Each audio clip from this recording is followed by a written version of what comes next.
Hey everyone, Anime MacGyver here again. Sorry for the delay in the episodes of anime analysis, but these past few months I've observed the comments in my countdown videos, especially the early ones that aren't my best compared to my current standards. So for this month of January, I'll be doing episodes of anime analysis in which I re-examine my countdowns up until Anime Monsters. I'll be the first person to admit that my first 5 countdowns were not my best. I stammered a lot, I didn't do second takes, and Christina butted in a lot of times, though I don't hold that against her since, well, let's face it, this was before I had Audacity on my computer. So let's get started on anime analysis, anime villains list.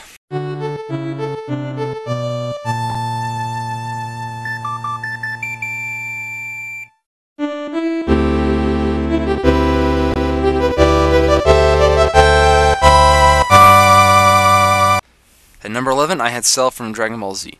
I know some people like Frieza or Majin Buu, but when I was in middle school and saw the Cell Saga for the first time, Cell was a badass.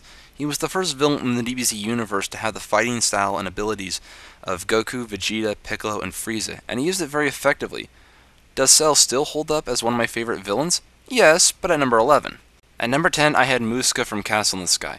Is it just me, or is Muska the only villain in the Miyazaki universe that uses a gun? True, Lady Eboshi and Princess Mononoke used gunfire, but let's face it, the guns in that film were very primitive and they were one-shot firearms. Muska, on the other hand, had a revolver.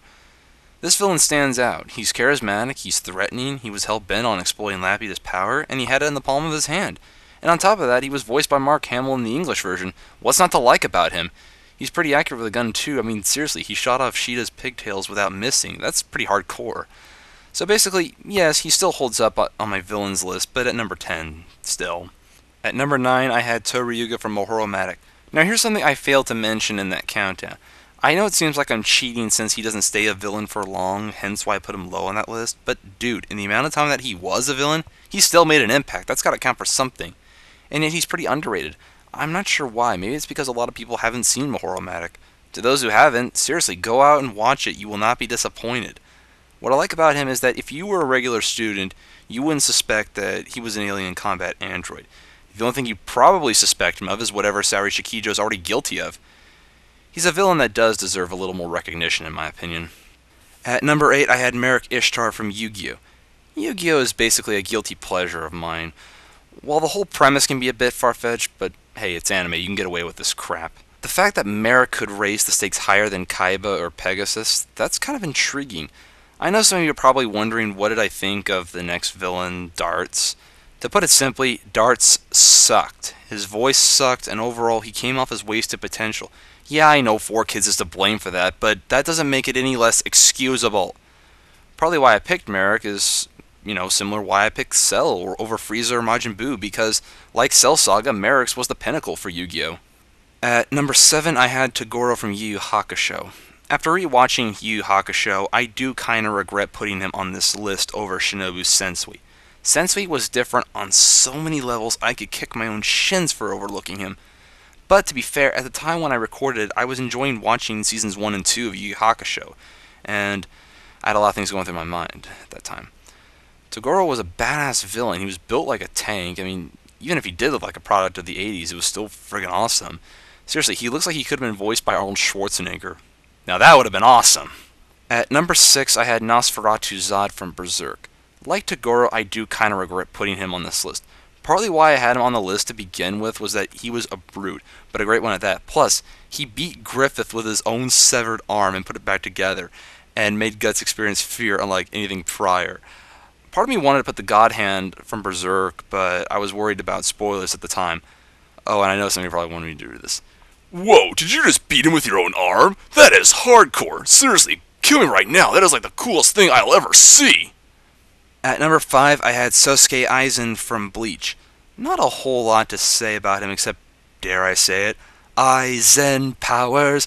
Yeah, baby, oh behave. Over and over again. Okay, but that aside, the real Aizen is such a bastard. He even stabbed his ever-loyal Lieutenant Momo Hinamori in the chest. Dude, that's friggin' evil. And I like how he controls over the Espadas. Or is it espada? I forget if there. I don't know if there's a plural to the word espada. Sorry about that. Also, as far as I know, I think he's the only anime villain who uses a lot of Spanish words. I mean, think about it: Hueco Mundo, Las Noches, the Espada, Menos Grande, etc. So yeah, he still holds up on the list, though. Although at number 5. At number 4, I had Akira Soma from Fruits Basket. Now, technically, some people don't regard him as a villain. Oh, and let me make this perfectly clear. Yes, I know that Akito is actually a woman in the manga. I'm well aware of that even when I recorded that list. But the anime failed to get that across because production didn't wait for the manga to be completed.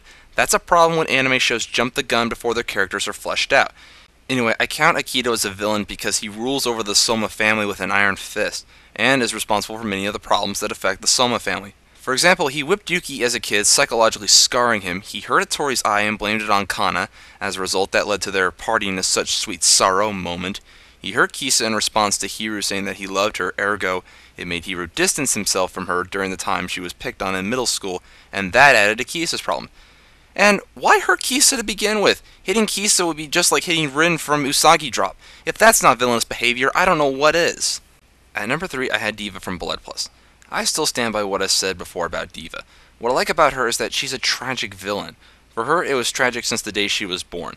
She finally got revenge on Joel Goldschmidt, and after all the crap he did to her, why wouldn't she? After that, then she felt the need to take it out on all of humanity. Plus, to kill her is not an easy feat. I mean, aside from the fact that throughout the show she had 6 chevaliers, the only way you can kill her is with Saiya's blood on a blade and wound her. After that, it would crystallize her completely. She eluded Saya and Red Shield from Vietnam to New York. She created Delta 6-7, which can turn humans into chiropterans. In episode 24, she drank Riku's blood, nearly killing him. And in episode 32, she raped and killed Riku. Though I really wish she didn't do that while wearing tennis shoes. It's out of context for someone who was dressed like a princess a while earlier. What else can I say about Diva? It was you who made my blue eyes blue.